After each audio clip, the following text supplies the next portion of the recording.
लोकसभा चुनाव में अब 147 दिन का वक्त बाकी है। इस बार के लोकसभा चुनाव में बीजेपी को पटखनी देने के लिए विपक्षी दलों ने विपक्षी इंडिया बनाया है, महागठबंधन बनाया है, इंडिया नाम दे दिया। इस महागठबंधन की 3 अहम बैठकें भी हो चुकी हैं।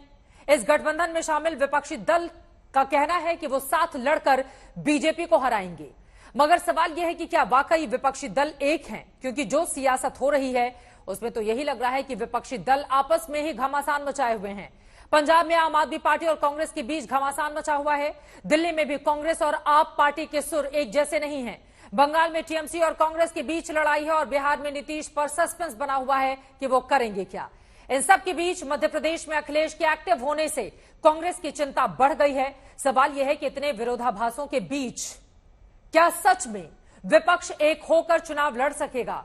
क्योंकि बड़े कांटे हैं विपक्ष की राह में। यह रिपोर्ट देखिए।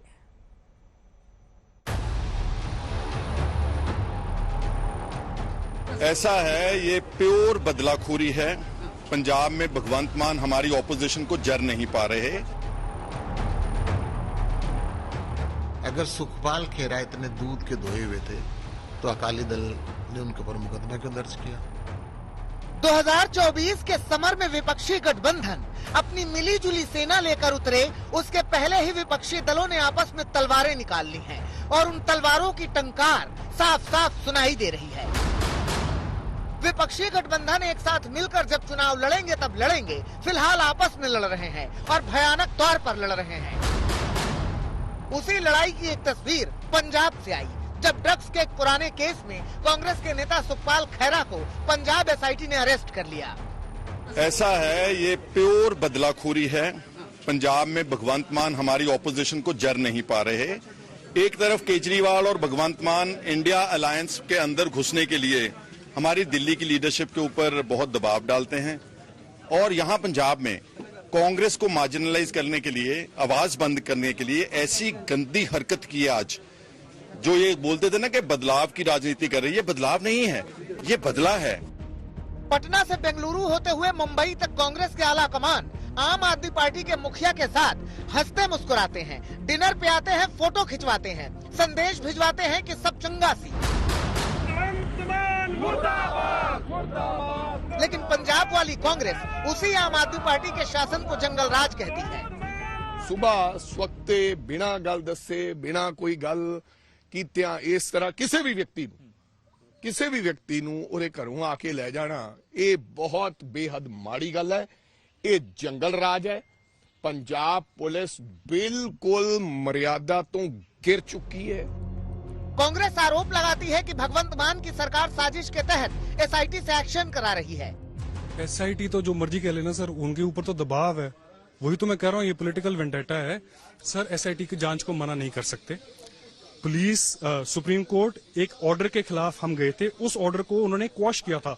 उस सुप्रीम कोर्ट में सुखपाल सिंह खेरा वर्सेस स्टेट ऑफ पंजाब एक पूरे देश में मानी हुई जजमेंट है।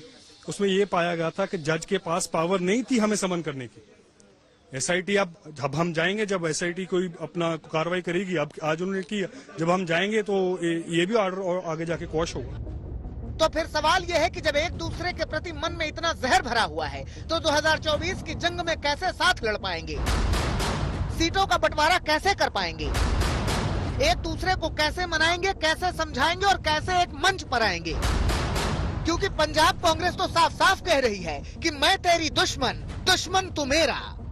आम आदमी पार्टी की सरकार कांग्रेस के कार्यकर्ताओं को बड़ा पीड़ित कर रही है। उत्पीड़न बहुत हो रहा है, इसीलिए पंजाब की यूनिट किसी भी हालत में अलायंस नहीं चाहती। कांग्रेस के नेताओं के मन में आम आदमी पार्टी के खिलाफ ज्वार भाटा फूट रहा है, लेकिन ऐसा नहीं है कि ये आग एक तरफा है। इधर भी विरोध की ज्वाला धधक रही है। आप वाले पूछ रहे हैं कि इतने ही दूध के धुले थे तो केस क्यों हुआ, गिरफ्तारी क्यों हुई? नई गवर्नमेंट आ गई, भगवंत मान की गवर्नमेंट आ गई तो कानून ने अपना रास्ता लेना शुरू किया। मैं ये कह रहा हूं, अगर सुखपाल खेरा इतने दूध के धोए हुए थे तो अकाली दल ने उनके ऊपर मुकदमा क्यों दर्ज किया?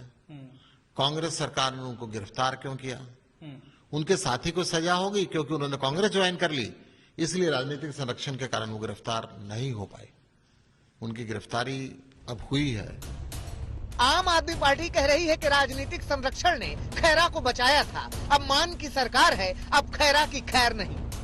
खैरा वाला मामला 2015 का है। सुप्रीम कोर्ट ने इस मामले को शुरू से शुरू करने का आदेश दिया था, मगर जांच के साथ ही खैरा की गिरफ्तारी ने बता दिया कि इंडिया अलायंस का सपना हकीकत बनने से अभी दूर है, क्योंकि कांग्रेस और आम आदमी पार्टी में सियासी मार मची हुई है। इंडिया अलायंस एकजुट होकर चुनाव कैसे लड़ पाएगी, ये सवाल अकेले पंजाब ही नहीं, बंगाल और बिहार में भी मचा है। बंगाल में कांग्रेस के मुखिया अधीर रंजन चौधरी खुलेआम कहते हैं कि ममता बनर्जी की सरकार जाना तय है, भगवान भी नहीं बचा सकते।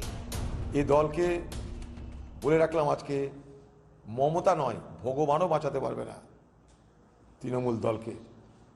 তৃণমূল দলের পতন হতে হবে, ভগবান এই দলকে বাঁচাতে পারবে না।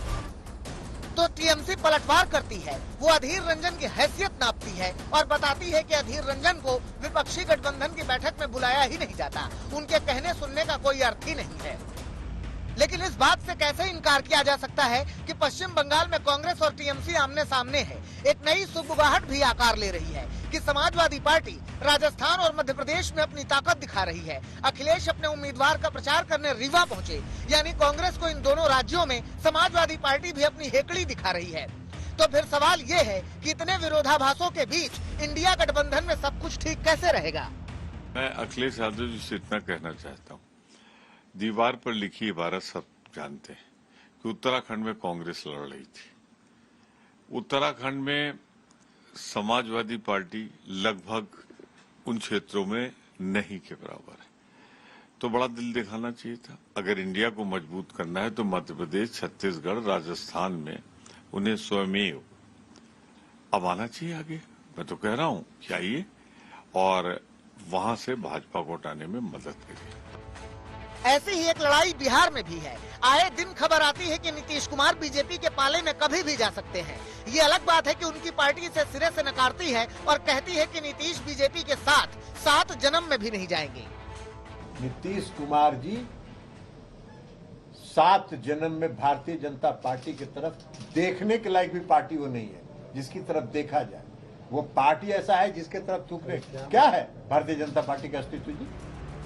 जवाब में बीजेपी कहती है कि अम्मा जाइए, बुला ही कौन रहा है आपको, आपके लिए तो खिड़की दरवाजे सब बंद हैं। नीतीश कुमार के लिए सारे दरवाजे बंद हैं, खिड़कियां भी बंद हैं, और ये विषय हमारे तरफ से नहीं उठता है, ये उनके एक्टिविटी से ही ये निकल करके बातें आती है। नीतीश का सस्पेंस रह रह कर बनता है और फिर शांत हो जाता है।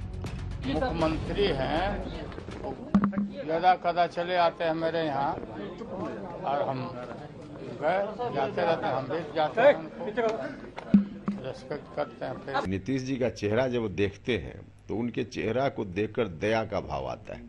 क्या थे नीतीश कुमार जी और क्या आरजेडी के साथ जाकर उन्होंने अपने को बना लिया। तो इस रूप में एक तरह से कहिए कि हम तो समझते हैं कि दमघुटन की स्थिति में वहाँ है। अब दमघुटन की स्थिति में नीतीश जी पहले रहने के आदी नहीं रहे, तो आज की तारीख में उनके लिए सबसे पहले जरूरी है कि वहाँ से बाहर निकले। अब कहाँ जाएं न जाएं उनका विषय होगा। मगर जिस तरह से आम आदमी पार्टी और कांग्रेस का टकराव है, जिस तरह से टीएमसी और कांग्रेस का टकराव है, उससे सवाल तो बनता है कि विपक्षी गठबंधन क्या सच में 2024 में एक साथ मिलकर एनडीए के खिलाफ उतर पाएगा, और अगर उतर सका तो उसका फॉर्मूला क्या होगा। चंडीगढ़ से सत्येंद्र चौहान, पटना से रोहित कुमार सिंह और कोलकाता से अनुपम मिश्रा के साथ पंकज जैन, दिल्ली आज तक।